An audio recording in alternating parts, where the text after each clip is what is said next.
మనుషులకి దూరంగా, ప్రకృతికి దగ్గరగా నాకిలా బ్రతకడమే ఇష్టం. అబద్ధంతో క్షణంకొకలా మారే మనుషుల కంటే ఆత్మీయంగా తాకుతూ ఋతువుకొకలా మారే ప్రకృతి అంటేనే నాకు ఇష్టం. దీనికి నటించడం రాదు, వీచే గాలికి స్వచ్ఛంగా నవ్వడం తప్ప.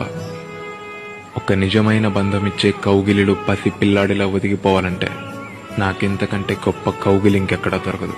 బ్రతుకంటే ఏంటని తెలుసుకునే ప్రయాణంలో నీ పుట్టుకేంటో తెలుసుకుంటే రక్త సంబంధాల దగ్గర అయిపోతావు.